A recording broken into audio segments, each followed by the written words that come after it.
kayamers. Kamusta po ang lahat? Right, so for today's video mga kayamers, ipapakita ko sa inyo yung mga ilaw, okay, itong ating Rusi Adventure X 150i. Okay? So, please stay tuned.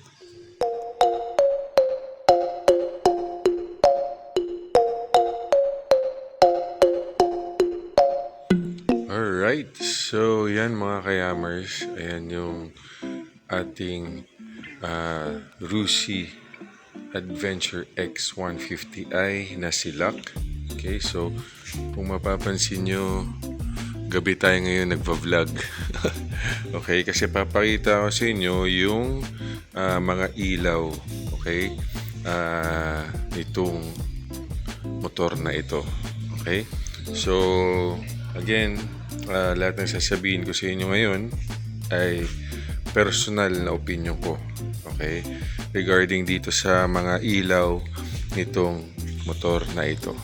Okay, so unahin muna natin mga kayamers yung kanyang mga signal lights. Okay, so nandito yung kanyang mga signal lights. Ito yung sa harap. Okay, at ito naman yung dalawa sa likod. Okay. So, hindi siya yung matigas na material, no? Actually, flexible siya. So, there's a big possibility kapag na tabig siya or hindi siya madaling maputol. Yan. Okay, same goes sa harap.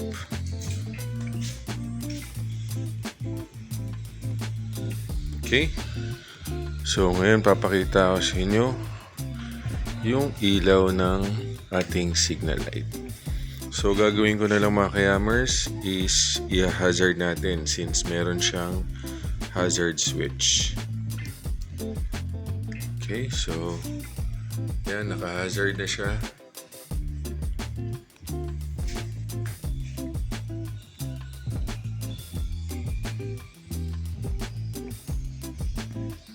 Okay, ayun yung sa harap.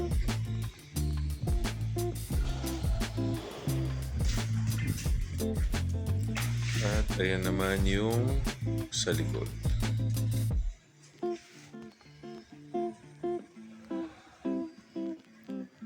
Alright. So, LED na siya mga kayamers. Okay, at yung sequence niya is yun nga. Hindi siya sabay-sabay umiilaw. So, from left to right. Dito, from right to left. Yan. Okay. So, papatayin ko na. So, since naka-park light na tayo mga kayamers, papakita ko sa inyo yung park light niya. Or yung kanyang DRL. Yan.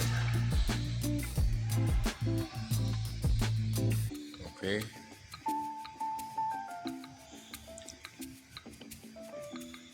LED na rin yan mga kayamers. So, papatayin ko muna.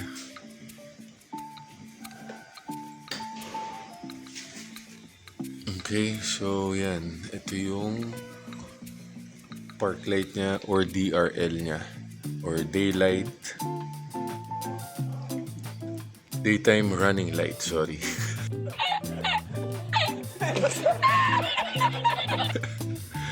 Okay, so yan.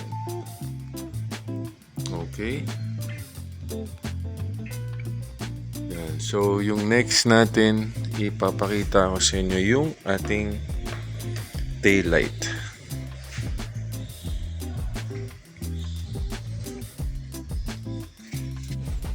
Yun. Ayan yung itsura nung taillight mga kayamers. So again, LED na rin yan.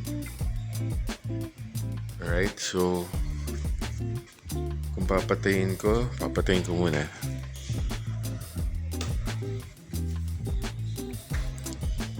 So, yan yung itsura niya.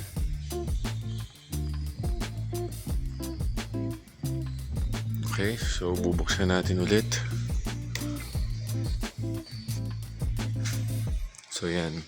Meron din siyang LED light dito para sa plate. Ito, reflectorize. Or reflector. Ito yung mga kayamers. Pero yan yung itsura ng taillight. Ganda. Ganda for me. Okay? So, subukan natin i-press yung stoplight.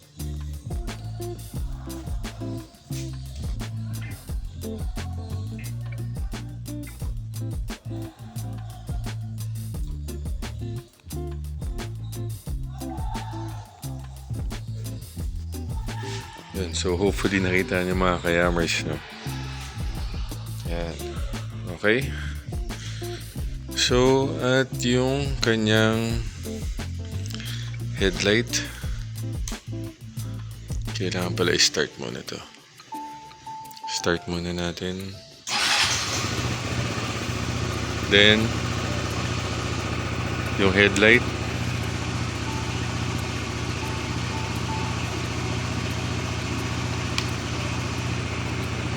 Yan yung bright.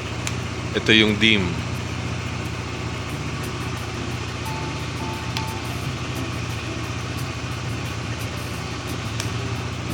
Okay, so subukan mo patayin muna yung ilaw dito sa bahay. Dito sa garahe.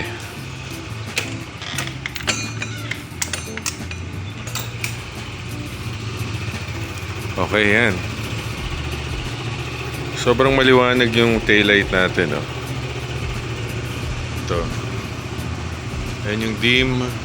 Maliwanag din, sobra. Yung bright.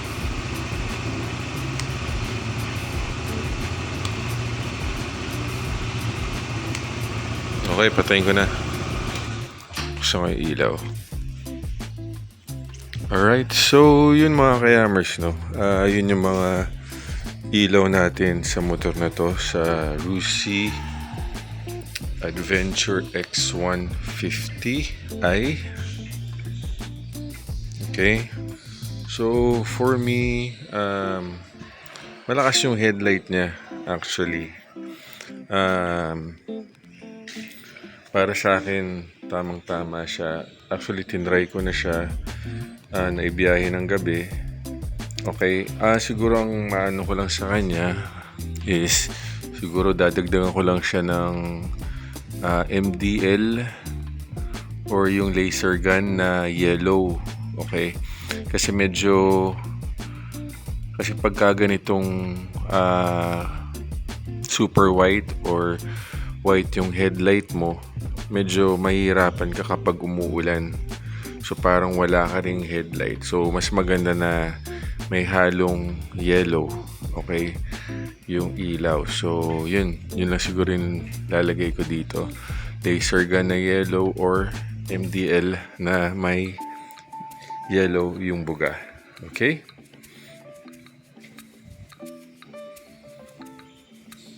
Alright. So yun lang mga kayamers. I just want to share. I hope you like the video. So please don't forget to share and subscribe.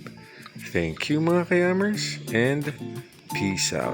But I'm gonna just act, you ain't worth it. Time staying strong, need to move on to be what I want. I'll keep dreaming on. Time staying strong, need to move on to be what I want. I'll keep dreaming on.